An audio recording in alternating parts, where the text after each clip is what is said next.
I'm your host, Myron Jacobs, and welcome to Eerie Theories, the latest TV show to decipher popular conspiracies that explores the mysteries of our world. On today's episode, we're going to be breaking down who killed JFK. We all somewhat know the assassination story of the 35th President of the United States. If you don't, here's a little background. On November 21st, 1963, John F. Kennedy, his wife, and his vice president took a 2-day, 5-city fundraising trip to Texas. This was also an attempt to bring together a disputing Democratic Party in the state that was vital for Kennedy's chances for re-election the following year. The president was on the 4th city, Dallas, when the tragic event would come into play. He rode in a motorcade on November 22nd, 1963, and was assassinated by Lee Harvey Oswald. There were 3 gunshots. It was said that Oswald alone fired the fatal shot through JFK's neck, killing him on sight. Oswald never got a fair trial though. He was shot and killed 2 days later on live television by nightclub owner Jack Ruby while being transferred to a county jail. It was said that there was no evidence of Oswald or Ruby being part of any kind of conspiracy. But in January 1979, a special U.S. House of Representatives, after a 2-year investigation, reported that a second assassin may have also fired a shot and that there may have been 1 or more people responsible. There were some obvious red flags that I noticed about this assassination. One of them being the motorcade route. This route had an unusual amount of turns in it. This would have caused the car to have to slow down at multiple points, making the president an easy target. The route was chosen by 2 Secret Service members, Winston G. Lawson and Forrest V. Sorrells. They were sent in advance to check out the route. They noted it had over 20,000 windows. Now, since they didn't have enough men to search all the windows, they decided not to inspect any of the windows. Now, I don't know what you think about that, but I honestly think that that's some bullshit. Hey, wait, time out. Cut. You can't be saying bullshit on air. We can't be doing that. What? Yeah. Yo, this is my show. I can do whatever I can do whatever. In 1992, George Bush Sr. signed a law that declared all files relating to JFK's assassination would be released in 25 years. 2017 was that year. In a newly released deposition in 1975, former CIA Director Richard Helms was asked a strange question. Is there any info involved with the assassination of Kennedy which any way shows that Oswald was in some way a CIA agent, or? The document released to the public ends mid-sentence. What was the rest of the question? And what was the answer? The CIA was a bit suspect during this time. When CNN interviewed JFK conspirator Dave Perry, he said, supposedly Kennedy was fed up with the shenanigans that the CIA was pulling. He found out that the CIA was trying to kill Cuban leader Fidel Castro, which was a fact. So the argument is that the CIA felt that Kennedy was going to disband them. And as a result of that, they were the ones who ordered the killing of Kennedy. Now that's all the time that we have to break down this theory. When we come back, we'll be discussing all of our thoughts and opinions on this topic. Stay tuned. Step into a place that's alive with creativity. At the University of Wisconsin-Whitewater, our students have a passion for art, graphic design, music, dance, and theater. We're here to help you discover your artistic potential. From classic techniques to modern innovations, UW-Whitewater is an outstanding place to learn your craft and prepare for your career. So bring your talents and imagination. Come be part of the Warhawk family. Bonsoir à tous. Hola. Hej, hur är läget? Marhaba. Ni hao. Konnichiwa. UW-Whitewater International Student Association is a student organization brings both international students and national students together to share their cultural experience and beliefs. The ISA also collaborates with other student organizations in UW-Whitewater. The International Dinner is one of the most unique events that ISA have for every spring semester, which serves all kinds of food from different countries, and it invites students to show their talent on the dinner. So what are you waiting for? Come join the ISA today. We are ISA.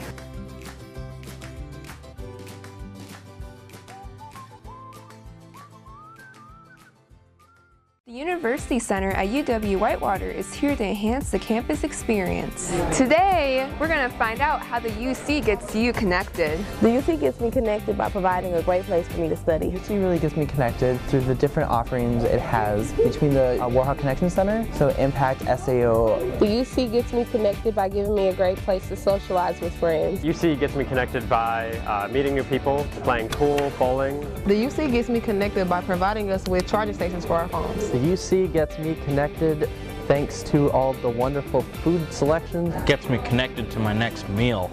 I come to the UC to meet with Spanish Club. I come to the UC because it's a great place to study. I come to the UC to get some homework done. My fraternity is always sitting here and they help me and support me to make sure my grades are as high as they can be. I come to the UC to meet with student orgs. Remember, Warhawks, UC is here to get you connected.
Welcome back to Eerie Theories, the latest TV show deciphering the world's mysteries. I'm here with my co-host, Sam Matheny, and we're just going to be breaking down our thoughts and opinions on today's topic, the JFK assassination. So Sam, what were some things that stuck out to you when we were researching this topic? Well, there are a lot of cool things that they showed on the research I was looking at, but one of the main things I thought was super cool was when the Zapruder film was released, many thought that Lee Harvey Oswald shot JFK from the 6th floor window. Right. But once the Zapruder film was leaked, then people started to become skeptical because the angle that he shot John F. Kennedy wouldn't have necessarily went through him and then also severely injured Kennelly, which is the governor who rode with him. Right. No, that makes a lot of sense. That was about the 60s. I don't think they would have that kind of technology either. Yeah, exactly. Yeah, their guns weren't as mechanically advanced as they are today. So from that far a distance, a few hundred feet, maybe 100 yards, I don't think it's that realistic. Right. From like the 6th floor. Yeah, exactly. But something that also was super cool was how Jack Ruby, so Jack Ruby essentially, for the viewers, is the one who killed John, 2 days later. Yeah, who killed Lee Harvey Oswald 2 days later. And basically that shut down the whole investigation because they couldn't interview, they couldn't find evidence of... He never confessed. Yeah, so many think that it was actually just a cover-up story. He shot him because it was a cover-up story. And the last thing I wanted to mention was the grassy knoll. So the grassy knoll is what they call this hill that's off to the side. This hill, many people didn't really think it was possible that there could have been a second shooter, but from my investigation, I think there actually was a second shooter. I think that Jack Ruby was the one shooting from the grassy knoll. But I thought that was super interesting. No, that's really interesting, and it's crazy that you bring up the fact that it was more than one shooter, because I also believe that it was more than one shooter, but with my research, I basically thought that the CIA had more to do with it than it may have seemed. So basically, if you don't know, Oswald was a supporter of Cuba, you know, and Cuba and the Soviet Union, they were, yes. you know what I mean, they were in alliance around that time. Yeah, he actually traveled there 2 weeks before Lee Harvey Oswald. He was the one who traveled there. He was there 2 weeks before he shot. And that's what I was also going to bring up, because he was in New Mexico City, and he was in the Russian embassy in Mexico City.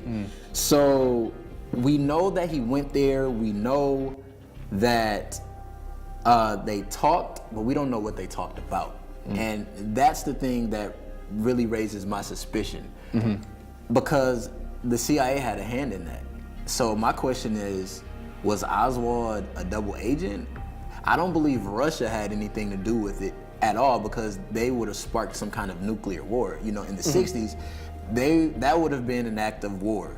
So I highly doubt that the Soviet Union had anything to do with it, but I do think we need to see what the CIA was doing around that time, because they had an incentive to get Kennedy out of there. Exactly. He didn't really agree with how they were trying to kill Fidel Castro, but they, you know what I mean? They were trying to kill him though. Yeah. So that was one thing that I really thought that we need to probably look into more, the CIA and what they had to do with the assassination. So that's all the time that we have for today. Thank you so much, UWW. This is Eerie Theories, and we'll see you next time, 7:15.